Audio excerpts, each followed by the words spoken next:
আজকে বানিয়েছিলাম লেবুর পাতায় চিকেন। তা লেবুর পাতা দিয়ে যে চিকেনটা বানিয়েছি সেই রেসিপিটা আপনাদের সঙ্গে শেয়ার করছি।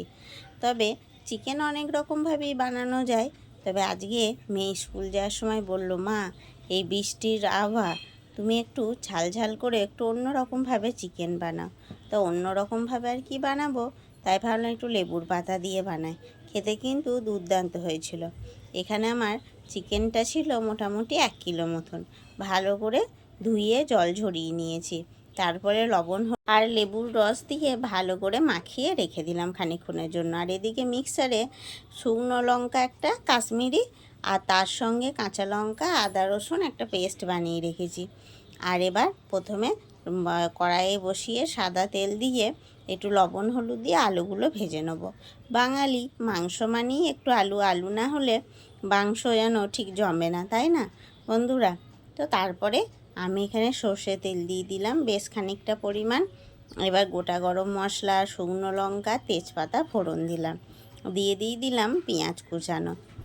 পেঁয়াজ কুচানোটা দিয়ে হালকা একটু নাড়াচাড়া করতেই এবার দিয়ে দেবো হচ্ছে মেখে রাখা মাংসটা, লবণ হলুদ আর লেবুর রস দিয়ে। এবার মাংসটা দিয়ে বেশ খানিকক্ষণ গ্যাসের ফ্লেমটা উঁচু করে আমি ভেজে নেবো হচ্ছে চিকেনগুলোকে। এবার ভালো করে ভাজা ভাজা যাই হয়ে আসবে, সেই টাইমে বেটে রাখা মশলা আর সাথে একটু লবণ দিয়ে ভালো করে নাড়াচাড়া করব। আর মিক্সার ধোয়ার জলটাও সামান্য একটু আমি কিন্তু দিয়ে দিয়েছিলাম। আর কিন্তু আমি জল ব্যবহার করব না। এবার ঢাকা চাপা দিয়ে আঁচটা একটু সামান্য কম করে, মানে মিডিয়াম রেখে ভালো করে কষবো। আর কষাতে কষাতে ভেজে রাখা আলুগুলো দিয়ে দিয়েছি, দিয়ে আবার খানিকক্ষণ ধরে কষবো। আর কিন্তু বন্ধুরা জল ব্যবহার করছি না। এইভাবেই ঢাকা দিয়ে মাংসটা সমানে আমি মোটামুটি 20 মিনিট মতন এইভাবে আঁচ কমিয়ে কিন্তু যতক্ষণ না আলুটা সেদ্ধ হয়ে এসে কষিয়েছি। আর এই কষাতে কষাতে সামান্য অল্প করে জিরে গুঁড়ো, ধনে গুঁড়ো, আর আমি না যখন মাংস কষাই একটু মিট মশলা দিয়ে দিই। মিট মশলা দিলে না খেতে ভীষণ ভালো লাগে, জানেন তো, শুধুমাত্র কিন্তু কষা মাংসতে। এবার আরও খানিকক্ষণ নাড়াচাড়া করে একটা গোটা টমেটো কুচো করে দিয়ে দিয়েছি। আর মাংস থেকে দেখুন কতটা আমার জল বেরিয়ে গেছে। এই জলেতেই কিন্তু আলু মাংস ভালোভাবে সেদ্ধ হবে।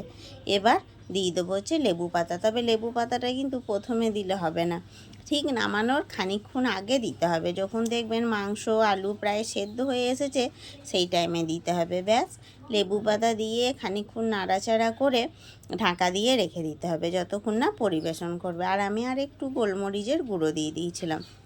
হয়ে গেল। এবার খানিকক্ষণ রাখার পর পরিবেশনের পালা। খেতে কিন্তু দুর্দান্ত হয়েছিল। এইভাবে কিন্তু একবার বাড়িতে বানিয়ে খেয়ে দেখতে পারেন লেবুর পাতা চিকেনটা। তো আজকের ভিডিওটা এই অবধি। ভালো লাগলে একটা লাইক, শেয়ার, কমেন্ট